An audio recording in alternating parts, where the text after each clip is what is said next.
Les modalités du renouvellement partiel du Sénat et la durée de la législature de l'Assemblée nationale ont été fixées au terme d'un projet de loi adopté hier mardi par l'Assemblée nationale. La majorité et l'opposition radicale, représentées par le Forum national pour la démocratie et l'unité, FNDU, ont eu ce mercredi un premier contact en vue du dialogue politique global en Mauritanie.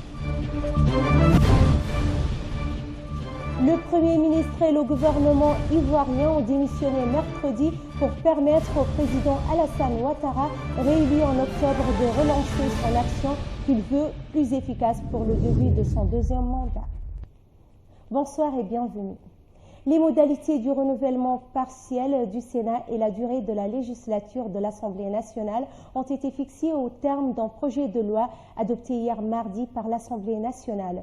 Le ministre de l'Intérieur et de la décentralisation, Ahmedou Ould Abdallah, a dit que le projet de loi propose une feuille de route permettant au Sénat de revenir à la situation normale à l'horizon 2022. Il a ajouté qu'à travers cette feuille de route, il sera procédé au renouvellement de 2 groupes du Sénat, B et C, en 2016, avec un mandat de 4 ans pour le premier et de 6 ans pour le second. Sur la base d'un tirage effectué par le Sénat, plusieurs voix se sont élevées ces derniers temps pour demander la suppression pure et simple de cette Chambre et demander que ce point soit inscrit à l'ordre du jour du dialogue politique envisagé. Le Premier ministre Yahya Ould Haddoumin a présenté hier mardi devant l'Assemblée nationale la déclaration de politique générale de son gouvernement. Selon Ould Haddoumin, la majorité des actions programmées pour l'année qui vient de s'achever ont été réalisées et l'état d'avancement des autres permet d'espérer leur achèvement dans les délais requis. Le Premier ministre a précisé par ailleurs que son gouvernement avait donné la priorité dans les investissements à des secteurs clés comme par exemple les infrastructures, l'éducation et la santé. Les réalisations dans ces secteurs ont dépassé les prévisions selon le Premier ministre. Pour Ould Haddoumin, les difficultés qu'ont connues les pays dont les économies sont basées sur les ressources naturelles comme le nôtre n'ont pas altéré notre détermination à redoubler d'efforts afin de réaliser nos programmes en rationalisant les ressources publiques et en les orientant vers le financement de programmes porteurs afin d'améliorer les services publics et consolider les institutions de l'État. Le Premier ministre s'est déclaré optimiste pour l'année qui commence, appelant toutes les forces vives du pays à contribuer efficacement à la préservation des acquis importants et à accompagner les transformations importantes que le gouvernement est en train de réaliser pour un meilleur présent et un avenir radieux. La majorité et l'opposition radicale, représentées par le Forum national pour la démocratie et l'unité FNDU, ont eu mercredi un premier contact en vue du dialogue politique global en Mauritanie, auquel a appelé le gouvernement depuis des mois. Les 2 parties ont essentiellement débattu du mécanisme qui sera adopté pour la poursuite des rencontres consultatives qui devront sceller un accord sur les priorités du dialogue. Ont indiqué des sources concordantes. La délégation de la majorité était conduite par le secrétaire général de la présidence de la République, Moulay Ould Mohamed Al-Aqdaf, tandis que la délégation du FNDU a été menée par son président, l'ancien bâtonnier Ahmed Salem Ould Bouhoubouni, dans un communiqué. Le forum a qualifié de sérieuse l'ambiance de cette première prise de contact, expliquant que ses représentants ont insisté qu'une réponse écrite du gouvernement à son mémorandum constitue le prélude judicieux à la reprise de ce processus et le passage à une étape plus avancée. Réunis à l'hôtel Khater, un nombre de journalistes ont tenu à rendre hommage aux 3 jeunes talentueux partis trop vite. Reportage Tima Mohamed Radala. Un grand nombre de journalistes ont organisé à l'hôtel Khadir une rencontre pour rendre hommage aux victimes de l'accident meurtrier qui a mis fin au président de la Fondation Rahma ainsi que nos confrères Cheikh Omar Ndiaye et Ahmed Ould Taleb. Plusieurs personnalités ont été conviées à l'événement ainsi que les familles des défunts. Les intervenants ont témoigné du noble métier qu'exerçaient ces derniers, notamment le jeune Ahmed Ould Abdelaziz qui fera parler de lui quand il mettra sur pied sa fondation de bienfaisance, Rahma. Ahmed Ould Abdelaziz, bien disposé dans son désir de venir au secours des populations, soutien matériel aux familles nécessiteuses sur l'ensemble du territoire national, dons de médicaments et d'ambulances au profit du centre de santé des wilayas de l'intérieur du pays, assistances diverses aux démunis.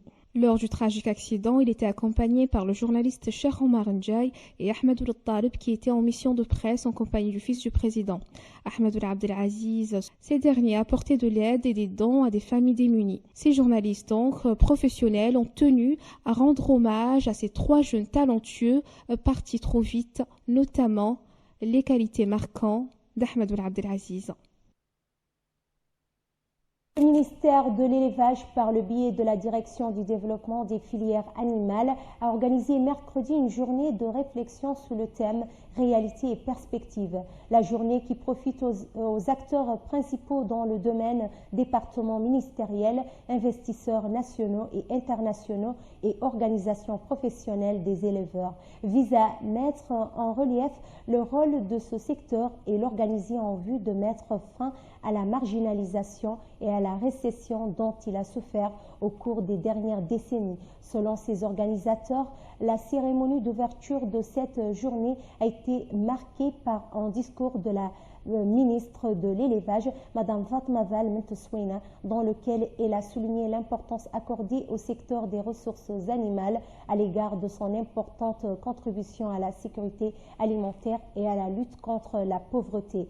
Elle a par la suite indiqué que le gouvernement œuvre pour l'intégration des ressources animales dans l'économie nationale à travers l'amélioration du système de santé, le développement des filières animales et le renforcement des infrastructures et de l'investissement, notant que le département de l'élevage travaille actuellement pour la réorganisation des filières animales d'une grande importance pour l'économie nationale, lait, cuir et peau, viande rouge et volaille, suivant une approche participative avec tous les acteurs et tous les services techniques spécialisés.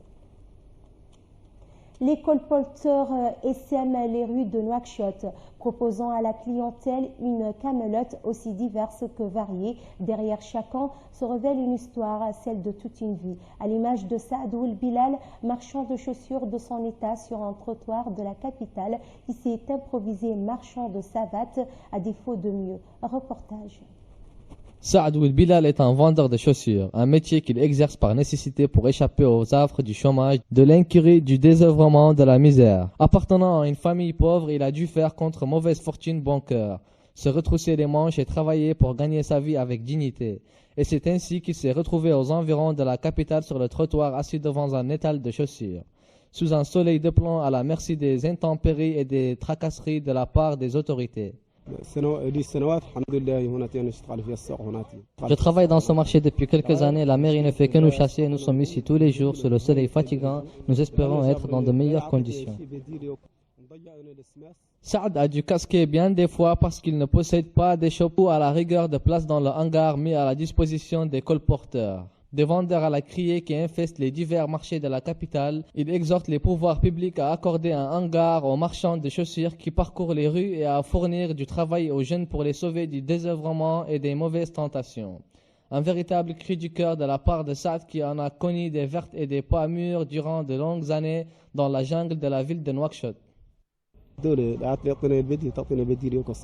Nous voudrions que les autorités puissent nous construire des endroits aptes à nous recevoir, ne serait-ce que des hangars équipés d'eau et d'électricité et dans lesquels le client puisse faire ses achats en toute sécurité. Dans l'attente que le cri du cœur de Saad Ould Bilal trouve écho de la part de qui de droit, ce dernier, à l'instar de ses camarades convertis au système D par la force des choses, demeure un exemple à suivre pour les jeunes désœuvrés, sans qualification, qui ne savent à quel sein se vouer et passent leur journée à ne rien faire. Voilà pour l'actualité nationale. Place à la page internationale à présent avec Adama Aubert Aounou.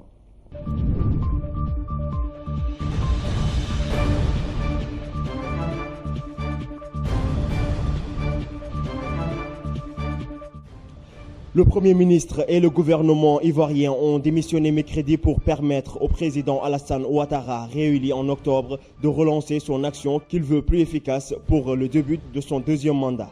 La mise en place d'un nouveau gouvernement dans les tout prochains jours aura comme objectif une plus grande cohésion pour plus d'efficacité dans l'action gouvernementale, a déclaré M. Ouattara après avoir reçu la démission de M. Kablan Duncan avant le début de ce qui devait être le premier conseil des ministres de l'année.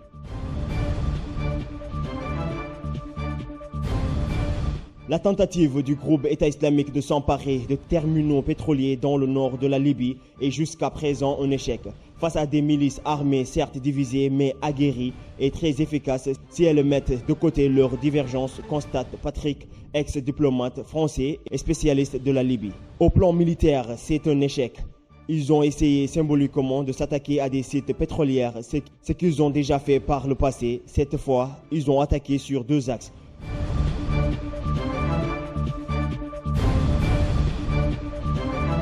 L'Iran a exigé mercredi de l'Arabie saoudite qu'elle cesse de s'opposer à ses efforts pour la paix au moment où la communauté internationale tente d'apaiser les vives tensions au Moyen-Orient, survenues depuis l'exécution d'un dignitaire chiite saoudanien. Cette exécution a été suivie des attaques contre l'ambassade saoudienne à Téhéran et du consulat de Majat conduisaient le royaume sunnite à rompre ses relations diplomatiques avec l'Iran chiite.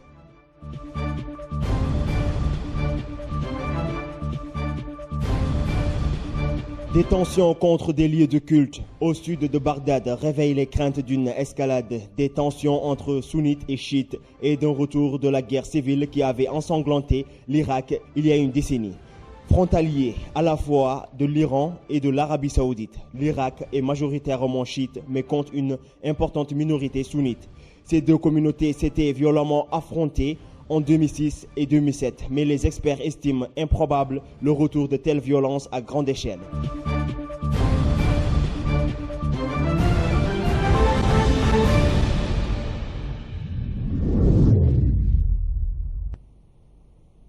La page sport avec Mohamed Babata.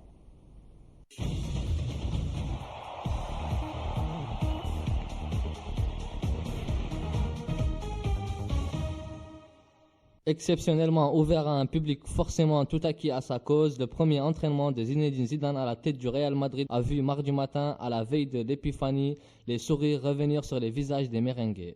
Une séance au cours de laquelle l'absence notable de Gareth Bale n'a pas manqué d'interpeller. Au lendemain de sa nomination, c'est sous les vivas que Zinedine Zidane, 43 ans, tel un roi mage en survêtement gris et chaussures fluo, a dirigé ce mardi matin sa première séance à la tête de l'équipe première du club merengue des supporters madrilènes qui avait prévu de profiter de cette journée porte ouverte, une tradition à la veille de l'épiphanie en Espagne pour conspirer Rafael Benitez.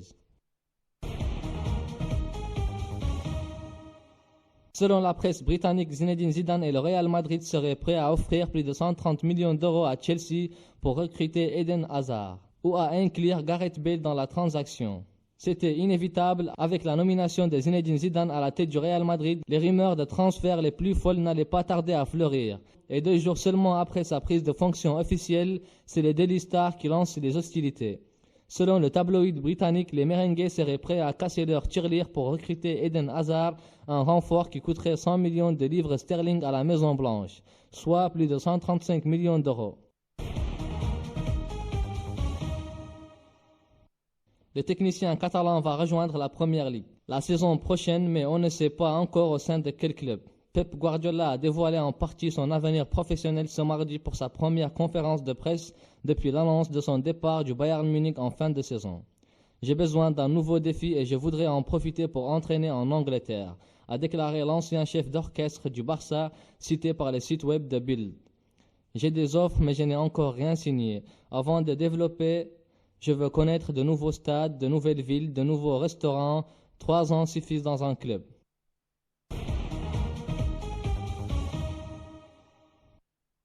Si Stephen Curry a fait un retour remarqué lundi, Draymond Green lui a volé la vedette en compilant un nouveau triple-double. Draymond Green ne s'arrête plus, tout juste auréolé du titre de joueur de la semaine pour ses 2 triples-doubles enchaînés à Houston et face à Denver avec la clé 18,8 points, 11,3 rebonds et 9,5 passes de moyenne sur la semaine. L'ailier fort y est en effet allé d'un nouveau triple-double.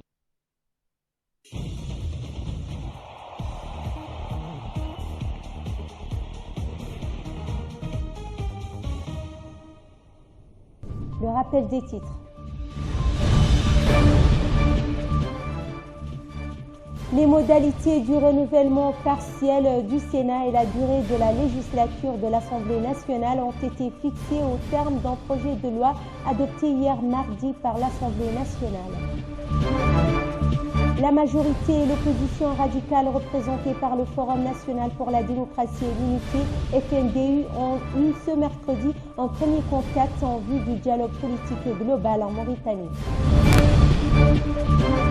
Le Premier ministre et le gouvernement ivoirien ont démissionné mercredi pour permettre au président Alassane Ouattara, réélu en octobre, de relancer son action qu'il veut plus efficace pour le début de son deuxième mandat. Merci.